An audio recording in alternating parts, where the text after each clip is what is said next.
Le Grand Prix de Chine a pris une tournure dramatique, non pas à cause de la course elle-même, mais en raison de ce qui s'est passé en dehors de la piste, dans la salle de montage et dans le garage Ferrari. La radio de l'équipe de Lewis Hamilton est devenue le centre d'une grande controverse après qu'il a été révélé que la diffusion de Formule 1 avait sélectionné de manière partielle un échange crucial entre lui et son ingénieur de course. L'audio manquant, désormais confirmé par Ferrari et par Hamilton lui-même, change complètement la perception de ce qui s'est réellement passé lors de la situation des consignes d'équipe avec Charles Leclerc, tandis que le paddock grouillait de questions et d'accusations.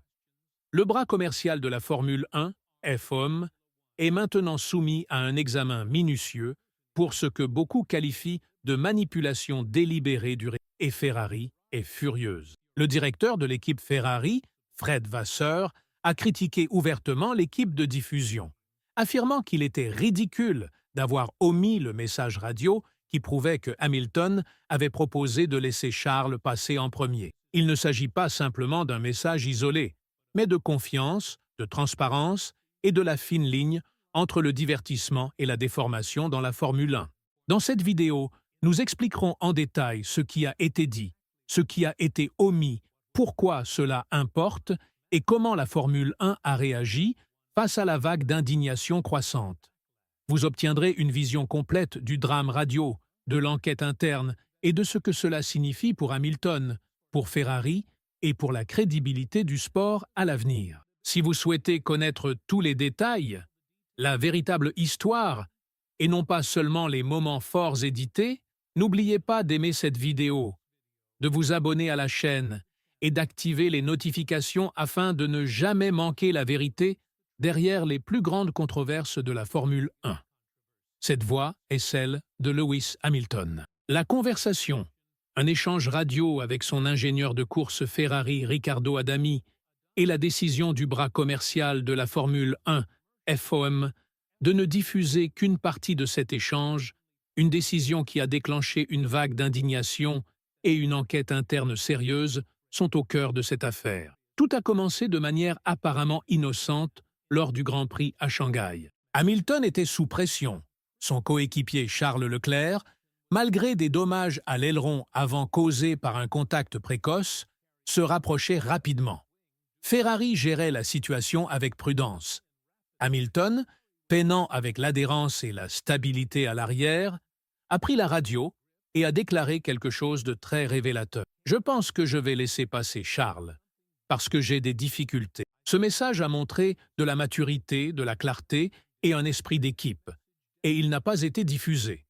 Ce qui a été diffusé, en revanche, était la partie suivante où Hamilton semblait résister aux consignes de l'équipe. Lorsqu'on lui a demandé s'il était possible d'inverser les positions au virage 14, il a répondu de manière directe « Je vous dirai quand nous pourrons échanger ». Cette phrase est devenue virale. Les réseaux sociaux ont explosé. Les fans critiquant Hamilton pour sembler désobéir aux consignes de l'équipe, les spécialistes remettant en question son engagement et d'autres accusant Ferrari d'avoir perdu le contrôle. Mais voici le rebondissement. L'ensemble complet des messages montre que c'est Hamilton lui-même qui avait initialement suggéré de laisser passer Charles.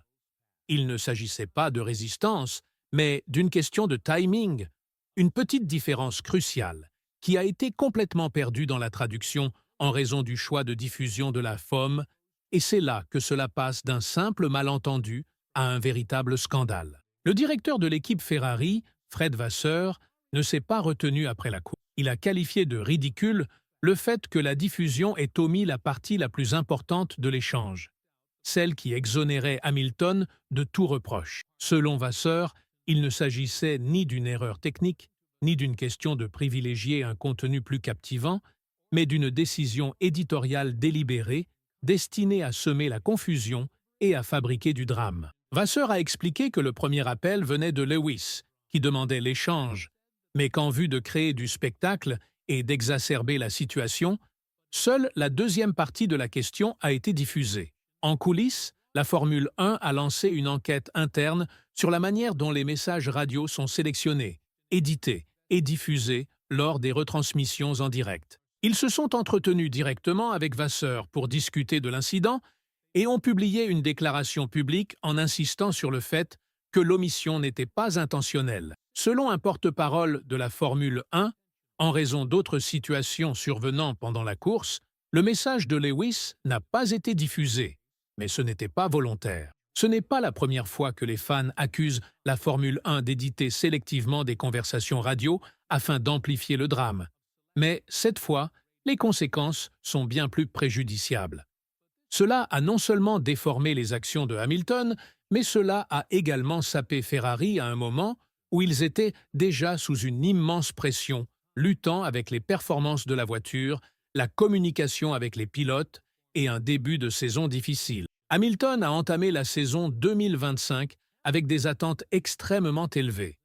Son passage chez Ferrari avait été présenté comme l'association pilote-équipe la plus emblématique depuis des années, une chance de poursuivre son record historique de 8 titres en rouge, mais au lieu d'un début féerique, ce fut un début chaotique. En Australie, il s'est montré frustré à la radio, demandant à Adami de le laisser tranquille lorsqu'il était submergé d'informations dans des conditions chaotiques, et en Chine, bien qu'il ait remporté la course sprint et montré des signes de rythme, il a terminé la course principale en 6e position avant d'être disqualifié pour une usure excessive de la plaque de fond, ayant également été disqualifié pour un problème distinct lié au poids de la voiture. En résumé, Ferrari a quitté Shanghai sans points et avec une montagne de questions, mais ce qui est sans doute plus préoccupant que les disqualifications, c'est le schéma qui se dessine dans la communication de Hamilton avec sa nouvelle équipe. Sa dynamique avec Adami est nettement tendue.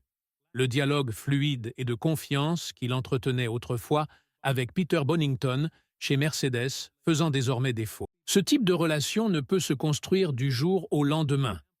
Mais lorsque des problèmes de communication sont amplifiés par des montages en diffusion, le processus devient encore plus difficile. Il est également crucial de souligner la rapidité avec laquelle les récits peuvent être façonnés et combien les choix médiatiques de la Formule 1 sont puissants pour influencer l'opinion publique. Le montage diffusé de la radio de Hamilton n'a pas seulement affecté la manière dont les spectateurs le percevaient.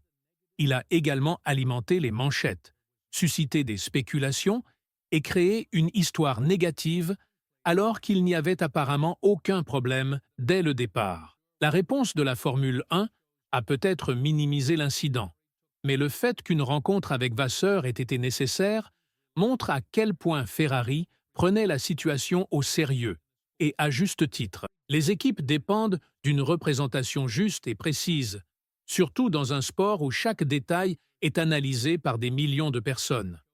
Quant à Hamilton, son silence sur la controverse du montage est notable.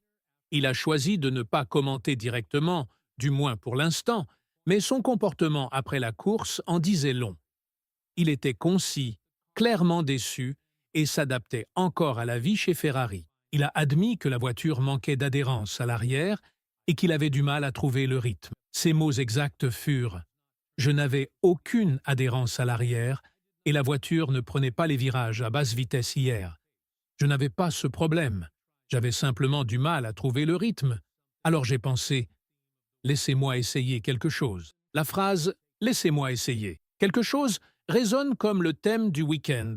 Hamilton tentant de prendre l'initiative, de s'adapter, de montrer l'exemple et se heurtant à la confusion, d'abord à cause de sa propre voiture et maintenant à cause de la manière dont ses actions ont été présentées au monde. Pour la Formule 1, cette enquête est un signal d'alarme.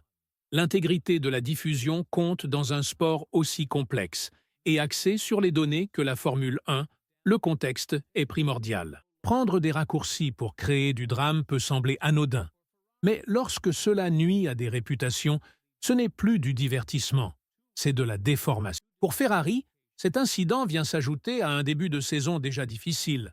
2 courses, 2 disqualifications et 2 pilotes qui ne semblent toujours pas totalement à l'aise dans la SF25, qui doit désormais non seulement résoudre des problèmes techniques, mais aussi reconstruire la cohésion interne et protéger ses pilotes des distractions inutiles en dehors de la piste. Et pour Hamilton, c'est un nouveau défi dans une saison qui s'annonce déterminante. Il est venu chez Ferrari pour écrire l'histoire. Mais l'histoire ne s'écrit pas dans les manchettes. Elle s'écrit par les résultats.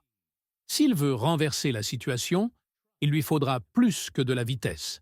Il lui faudra de la clarté, de la confiance et une équipe, tant sur le mur du stand qu'en coulisses, qui le soutiennent. Dites-nous dans les commentaires ce que vous pensez.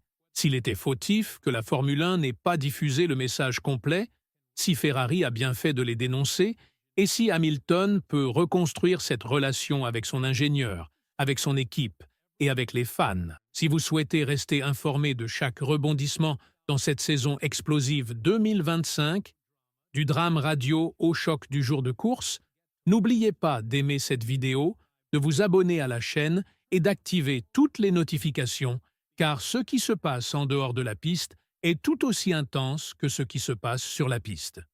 Merci de votre attention et à la prochaine fois.